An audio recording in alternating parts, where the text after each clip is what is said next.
Друзья, всем привет! Хотелось бы начать с несколько другой темы, но это не менее актуально. Сейчас многие снимают свои видео на телефон, поэтому, думаю, разобраться в этом вопросе основательно будет не только интересно, но и полезно. Это, кстати, мой новый видеопроект, где я буду собирать для вас, показывать и рассказывать про интересные фишки и факты. Поэтому не забываем подписываться на мой канал и ставить лайки, чтобы я старался еще лучше. Надеюсь, что будет очень интересно и полезно.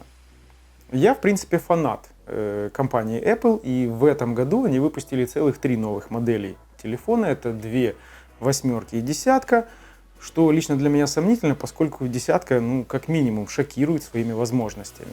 На самом деле изменений достаточно много. Конкретно переработали дисплей, телефон теперь защищен от влаги, кардинально новый процессор с 64-битной архитектурой на нейронной системе.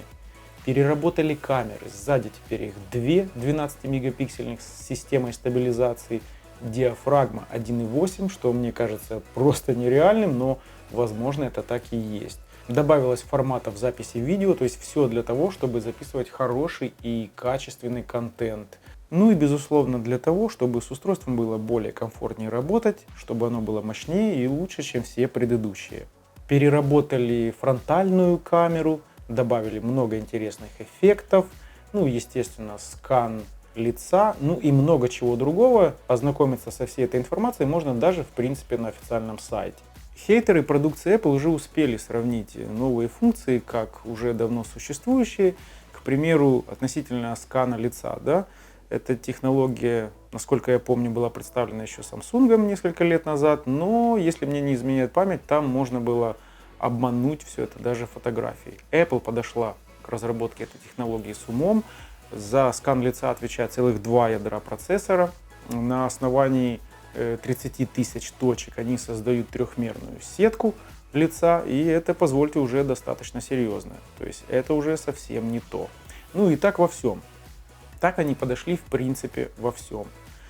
Но я думаю, что о функциях телефона было уже рассказано и другими достаточно много, и еще расскажут. Я хотел бы остановиться на рассмотрении самого принципа. То есть, действительно ли iOS лучше, чем Android, и если лучше, то почему? То есть, домыслы это или же реальные факты? Вот именно в этом я и хочу разобраться. Итак, прежде всего, iOS построена на разработке собственной системы, которая базируется на одной из самых быстрых платформ, а именно BSD. Причем изначально. И именно это позволяет операционной системе работать нативно со своим железом, без всяких там виртуальных машин и всего прочего. Основное преимущество iOS еще и в том, что она построена и специально адаптирована работать с собственной файловой системой, которая специально оптимизирована для мобильных устройств. Это система APFS. Оптимизация между работой приложений, служб, использование памяти очень высокая. И это, кстати, заслуга именно BSD, поскольку там все процессы происходят на уровне ядра и не нуждаются в дополнительных процессах и даже драйверах. С другой стороны, это и своего рода минус, поскольку не позволяет устанавливать iOS на любое устройство, а только на то, которое для этого предназначено. У Android несколько другая политика. Как я понимаю, Google решил сконцентрироваться больше не на производстве телефонов, а на производстве программного обеспечения. И вот для того, чтобы это могло работать на разных конфигурациях, было принято, на мой взгляд, не совсем грамотное решение, а именно использование виртуальной машины Java. То есть, чтобы абстрагироваться от железа, и уже на этой виртуальной машине могла бы работать операционная система. В итоге получается, что для работы приложения в Android нам необходимо сначала запустить виртуальную машину, которая сжирает немеренное количество памяти. Те, кто ставил ее на компьютере, я думаю, понимают, о чем я говорю.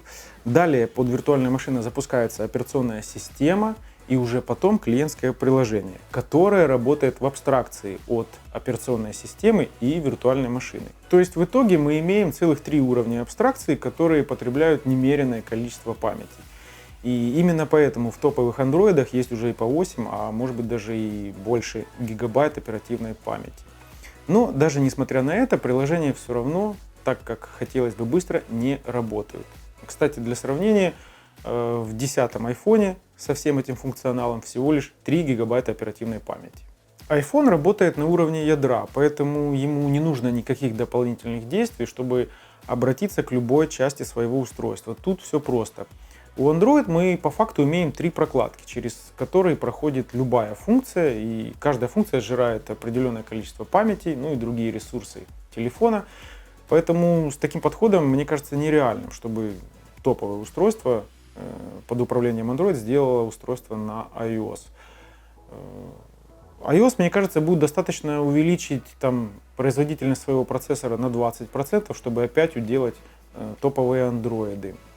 Многие ведь хвастаются, у меня там 8-ядерный процессор, 8 гиг оперативки, а по факту, если у попугаев, то данные на самом деле далеки от хвастовства.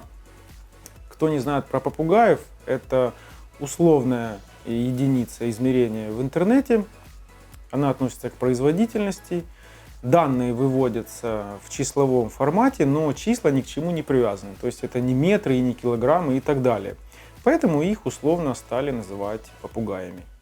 Все это говорит о том, что эти операционные системы никогда не сравняются друг с другом, по крайней мере, до тех пор, пока Android не откажется от использования виртуальной машины. Хотя, насколько я припоминаю, такие заявления у Google вроде бы были. Вроде бы планируют они отказываться от виртуальной машины и переходить на нативную систему. Но это, конечно же, вызовет проблемы. Как я понимаю, те, кто будут платить Google деньги, по всей видимости, будут иметь Android. Те, кто не будет платить, не будут. И что будет с остальными, неизвестно. Они, скорее всего, перейдут на использование какой-то другой операционной системы. Ну и важно понять, что невозможно физически поддерживать все телефоны. Нужно либо заставить всех ставить в свой телефон аппаратный чип для эмуляции процессорных команд, но такой опыт уже был у Intel, и он тогда не проехал, поэтому не факт, что это проедет у Google. Ну а подписывать какие-то там договора, эта процедура есть и сейчас, но такая процедура сократит возможность распространения Android, поэтому тут непонятно, как это будет происходить. Но этот шаг, в смысле переделки, Android все равно будет вынужден сделать, поскольку они уперлись в тупик. Как бы они ни изворачивались технически, а в маленькое устройство ведь много не впихнешь, а при текущем подходе глобального прироста производительности достичь все равно не удается. Хорошим примером в этом отношении может послужить, к примеру, Samsung S8. По факту он не превосходит 7-й iPhone, причем последний вышел еще и на полгода раньше. А сейчас уже добавились 2 восьмерки и 10-ка. Еще один момент – это тот, который изначально Android позиционируется как кастомизированная система. То есть там можно настроить абсолютно все, там иконки, там рабочий стол, там виджеты и так далее. Apple пошла по другому пути, а именно, как, если я правильно помню, Стив Джобс сказал, мы лучше знаем, что вам нужно. И они привели все к некоторому упрощенному стандарту.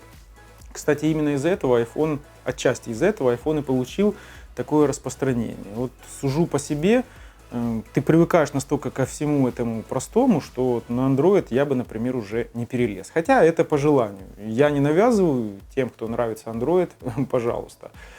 В iPhone, если ты установил приложение, то оно сразу появляется там на рабочем столе. Да? В Android, если я правильно помню, без кастомных прошивок оно остается в приложениях, его там надо как-то вытягивать, виджеты, рабочий стол, ну и так далее. То есть, как по мне, это достаточно много сложностей. Вроде бы якобы и плюс, ну вроде бы и как бы минус.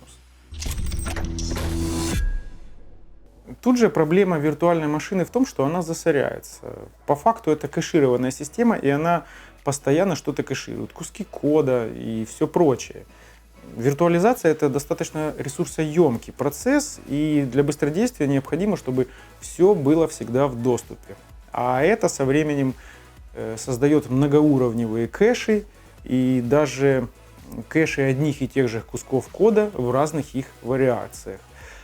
Со временем, соответственно, быстродействие падает, память сжирается еще больше, а оно и понятно, поскольку самоочистка в виртуальной машине не предусмотрена. Она присутствует на уровне памяти сборщиками мусора во время работы приложения. Кэшированная часть засоряет Android, память изжирается больше и в конце концов устройство тормозит. Тем более приложения в Android имеют доступ ко всей файловой системе, а это значит, что даже после их удаления не факт, что программа корректно почистит за собой все свои файлы и куски кода. В принципе, это ждет любое Android-устройство, даже самое современное. И, насколько я понимаю, тут спасет только либо перепрошивка, либо возврат к заводским установкам. В iOS каждая программа имеет только свое собственное определенное место, и даже если разработчик и не позаботился об корректном удалении файлов и кусков кода за собой, система это сделает за него. Она попросту удалит область присутствия программы со всем ее содержимым и тем самым не будет засорять дисковое пространство. В iOS не нужно перепрошиваться, перегружаться, убирать приложение из памяти, как это делается в Android, поскольку само ядро BSD изначально предусматривает эту систему и схему работы. Apple, конечно же, впоследствии доработала всю эту схему своими хорошими и патентированными разработками, например, вот в сфере работы и очистки памяти. Хотелось бы сказать немного и про графику, визуализацию. Поскольку iOS работает напрямую с железом, то есть нативно, да, из-за этого они имеют непосредственный доступ к своему видеоадаптеру, и поэтому все, что они могут реализовать технически, они сразу же могут реализовать это и на уровне операционной системы. В Android из-за своих абстракций графика никогда не будет лучше, чем в iOS. И как бы там ни сравнивали игры, разработчики на самом деле об этом знают. То есть там туман будет не такой, освещение, там дым. Все это из-за того, что Android работает на уровне виртуальной машины, а в этом отношении виртуальная машина имеет свой набор правил, по которым она и работает. Да, безусловно, если бы Google захотел, они могут заточить определенную игру или приложение под определенное устройство, чтобы оно показывалось идентично или же хорошо. Но в таком случае это приложение будет работать только на определенном устройстве, а на другом оно работать не будет, даже несмотря на то, что и то Android. В общем, как-то так. Безусловно, рассказал я не обо всем, но, в принципе, как мне кажется, самое важное я все-таки зацепил. Опять же, повторюсь, что своего мнения я никому не навязываю. Хотелось просто разобраться, почему действительно по фактам одна ось работает лучше, а другая хуже. Надеюсь, это получилось. Каждый пусть выбирает сам, что там ему ближе. Кто любит iPhone, пусть ходит с iPhone, кто любит Android, пусть ходит с Android фоном. Это дело личного предпочтения. В любом случае, я надеюсь, что получилось хорошо. Надеюсь, вам понравилось. Поэтому не забываем подписываться на мой канал и ставить лайки. Впереди у нас с вами еще очень много интересного. Всем спасибо за внимание и до встречи в следующем видео.